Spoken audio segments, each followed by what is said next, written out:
내 마음속 끝없는 불안과 초조함, 어떻게 다스려야 할까요?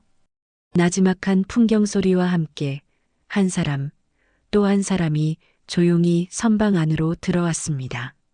세 명의 신도는 차례로 자리에 앉습니다. 얼굴에는 근심과 초조함이 가득합니다. 부처님은 말없이 앉아 계십니다. 조용히 단정히 지금부터 그들의 이야기를 들어보겠습니다. 부처님, 저는 매일이 마감입니다. 직장에서 무언가를 해내지 않으면 하루를 버텨낼 수가 없습니다. 성과를 내지 못하면 제가 무가치한 사람처럼 느껴져요. 남들은 일만 하면 잘 살고 있다고 하지만 저는 아침에 눈을 뜨는 순간부터 조급함이 목덜미를 잡습니다. 이메일 확인, 보고서 제출, 실적 보고, 경쟁자 분석. 머릿속이 한 번도 쉰 적이 없습니다. 사람들이 저를 어떻게 볼지, 내가 뒤처지지는 않을지 계속 비교하고 또 비교해요. SNS에서 동료가 승진했다는 소식을 보면 저도 모르게 심장이 두근거리고 손이 떨립니다. 그 사람보다 내가 부족한가? 뭘 더 해야 하나? 가끔은 그냥 아무것도 안 하고 쉬고 싶은데 이상하게도 쉬면 죄책감이 들어요. 나는 지금도 부족한데 왜 쉬지? 이런 생각이 꼬리를 물죠. 저는 도대체 왜 이렇게 불안한 걸까요, 부처님? 제 마음은 늘 마감 직전에 보고서처럼 숨이 차고 너무 지칩니다. 지난달에 병원에 다녀왔습니다. 가슴이 답답하고 숨이 막히는 것 같아서요. 심장 검사를 했는데 의사는 말하더군요. 스트레스성 공황 증상일 수 있습니다. 라고요. 순간 눈물이 핑 돌았습니다. 내가 그동안 나를 얼마나 밀어붙였는지 내 마음이 아니라 내 욕망이 나를 이끌고 있었구나 싶었어요. 그날 이후로도 회사에서 칭찬을 받아도 기쁘지 않았습니다. 이걸로는 부족하다는 소리가 제 안에서 계속 들려왔거든요. 이젠 정말 멈추고 싶습니다. 도망치듯 그만두고 싶은 생각도 들었습니다. 하지만 그러면 저는 무너질 것 같습니다. 이를 잃으면 제 존재도 사라지는 것 같아서요. 그대는 지금 자신이 이룬 것 위에 앉아 있는데도 왜 여전히 두렵고 외로운가? 남들이 우러러보는 자리에 올랐건만 마음은 왜 그토록 허전한가? 그대는 남의 눈에 맞추느라 자신을 잃어버렸다. 부모의 기준을 따라갔고 세상의 기준에 맞췄으며 사람들의 칭찬으로 자신의 가치를 세웠구나. 그러니 이룬 것을 손에 쥐고서도 불안은 사라지지 않는다. 성공은 목표가 될 수 있으나 삶의 뿌리가 되어서는 안 된다. 뿌리가 남에게 있으면 바람만 불어도 쓰러진다. 그대는 채워도 채워도 허기지는 그릇을 붙잡고 있다. 삶을 바꾸고 싶은가? 남보다 앞서려는 마음을 하루만 내려놓아 보라. 비교 없이 나를 보는 연습을 오늘 단 하루만 해보라. 왜 나는 이토록 불안한가 묻기 전에 이 길은 내가 원한 길인가 물어야 한다. 불안은 실패에서 오는 것이 아니라 거짓된 성공에서 온다. 성공은 외형이요, 평안은 중심이다. 그대가 바꾸어야 할 것은 속도가 아니라 방향이니라. 부처님, 저는 사람들 앞에서 늘 웃습니다. 싫어도 웃고, 불편해도 고개를 끄덕여요. 누가 저를 미워하지 않게 하려고요. 문자에 답이 늦으면 불안해지고, 단체 채팅방에서 제 말에 아무도 반응이 없으면 가슴이 철렁해요. 내가 뭔가 실수했나? 말이 이상했나? 그 생각이 머릿속을 휘젓습니다. 심지어 친구들과의 모임에서도 누가 누구 편을 드는지, 내가 소외된 건 아닌지, 그걸 분석하고 있어요. 그러다 보니 진짜 하고 싶은 말은 점점 줄어들고, 제가 점점 투명해지는 느낌이 들어요. 가족과도 마찬가지예요. 자식들에게도 눈치를 봅니다. 엄마가 너무 간섭하면 싫어할까? 하는 마음에 할 말도 못하고 삼킵니다.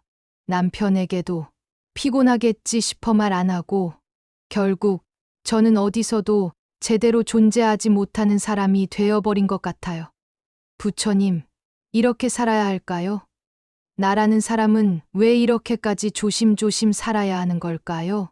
한 번은 이런 적도 있었습니다. 친구 모임에서 제가 무심코 한 말에 모두가 조용해졌어요. 분위기가 싸해졌고 저는 당황해서 급히 말을 돌렸습니다. 그날 이후로 그 모임에 가기가 꺼려졌습니다. 그 일이 있은 후로는 말 한마디를 꺼내는데도 수십 번 생각을 해요. 이젠 거울을 봐도 내 얼굴이 낯설어요. 억지 웃음이 굳은 주름처럼 새겨져서인지 내가 나를 잘못 알아보겠어요. 제가 진짜 원하는 게 뭔지, 제가 누구였는지, 그걸 묻는 것도 두려워졌습니다. 사랑을 나눈다면서 왜 그대는 늘 버림받을까 두려운가? 그대는 사랑을 준 것이 아니라 자신을 건넨 것이다. 관계가 불안한 이유는 사람이 그대의 거울이기 때문이다. 누가 날 좋아하느냐에 따라 내 기분이 정해지고 누가 날 무시하느냐에 따라 내 하루가 흔들린다. 그대는 아직 자신을 사랑하지 못한다. 그래서 사랑받으려 할수록 점점 자신을 잃는다. 남의 말 한마디에 기뻤다가 무너지고 답장이 늦은 이유를 100가지나 상상하는 삶. 그대는 혼자가 아니라 고립이 두려운 것이다. 혼자는 평온할 수 있지만 고립은 두려움이다. 사람은 사랑받아야 살지만 의존하면 무너진다. 그대가 지금 사랑하는 사람은 그대를 구할 수 없다. 사랑을 받으려는 마음을 잠시 내려놓고 스스로를 보듬어 보라. 나는 나로 충분하다는 말이 입에 붙을 때까지 하루에 한 번 그대를 껴안아 주어라. 그대의 불안은 누군가가 떠날까봐가 아니라 그대가 스스로를 떠나 있었기 때문이다. 관계는 서로를 채우는 것이 아니라 비워진 마음이 부딪히는 것일 뿐이다. 그대가 먼저 채워지면 누구와 함께여도 흔들리지 않으리라. 부처님, 저는 젊을 땐 나름 인정도 받고 살았습니다. 직장에서 중간 관리자였고 아이들도 잘 키웠다고 생각했습니다. 그런데 요즘 아무도 저에게 묻지 않습니다. 어디 가도 제 의견을 듣는 사람이 없습니다. 집에서도 마찬가지입니다. 아내는 자주 친구들 만나러 나가고 아이들은 바쁘다는 이유로 연락도 뜸합니다. 거울을 보면 낯선 노인이 있습니다. 나이 들어간다는 게 이렇게도 외로운 건지 몰랐어요. 나란 존재가 점점 세상에서 사라지는 느낌입니다. 하루 종일 스마트폰만 만지작거리다가 어두운 방에 불도 안 켜고 멍하니 누워있을 때가 많습니다. 부처님, 이 세상에 제가 정말 필요한 사람일까요? 존재한다는 게 이렇게 초라해도 되는 걸까요?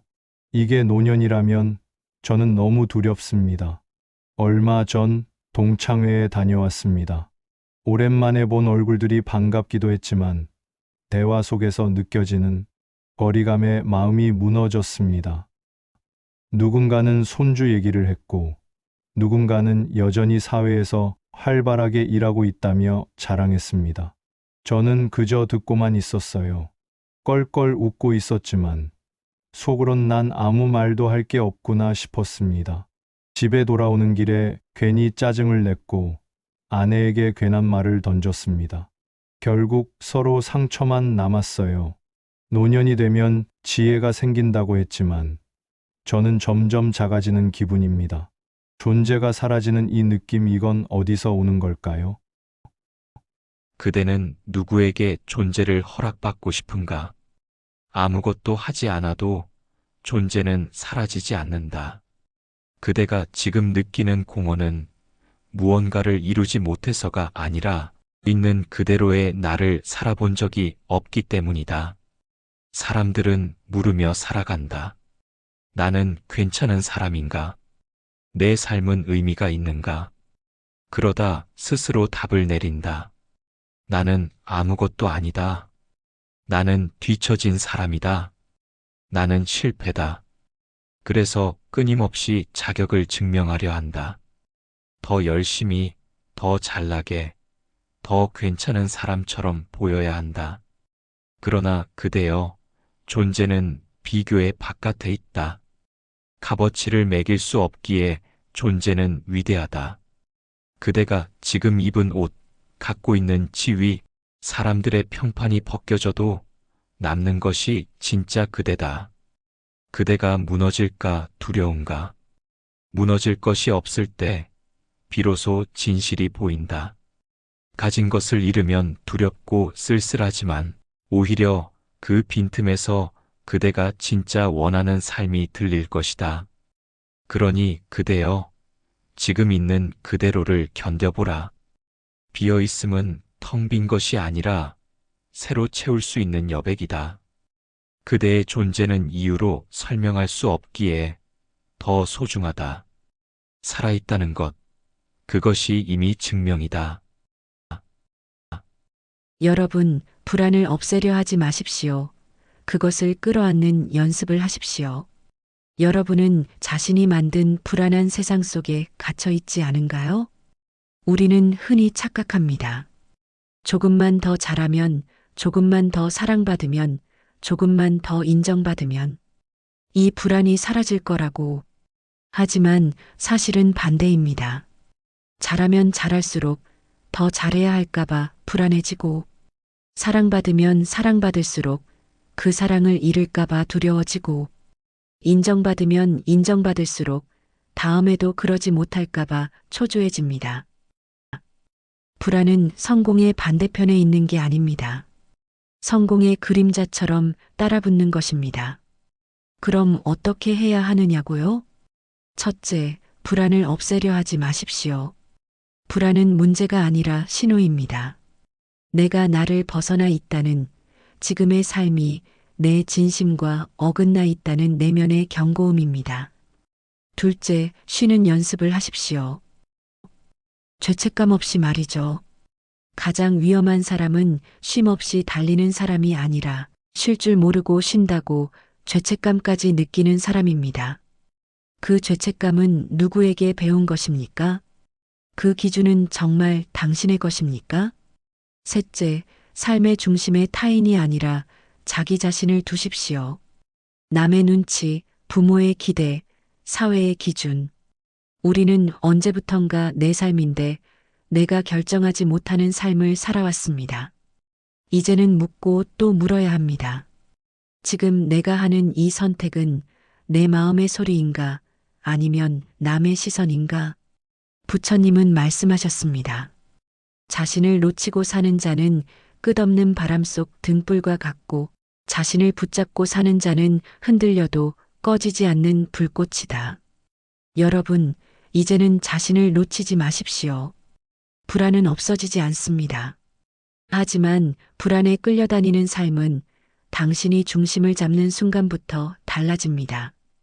오늘 하루 조급함이 몰려올 때 이렇게 말해 보십시오. 지금 이대로도 나는 괜찮다. 무언가를 해내지 않아도, 사랑받지 않아도, 내가 지금 여기에 있는 것만으로도 나는 소중하다. 그 말이 처음엔 어색하고 거짓처럼 느껴질 수도 있습니다. 하지만 그 말이 반복될수록 당신의 뇌는 새로운 신경기를 만들고 당신의 삶은 기대가 아닌 평안으로 움직이기 시작할 겁니다. 부처님의 가르침은 신비한 해탈이 아닙니다. 매일 조금씩 중심으로 돌아오는 훈련입니다. 당신도 할 수 있습니다. 오늘 바로 지금부터 말입니다. 살아보니 지혜. 구독과 좋아요 부탁드립니다. 감사합니다.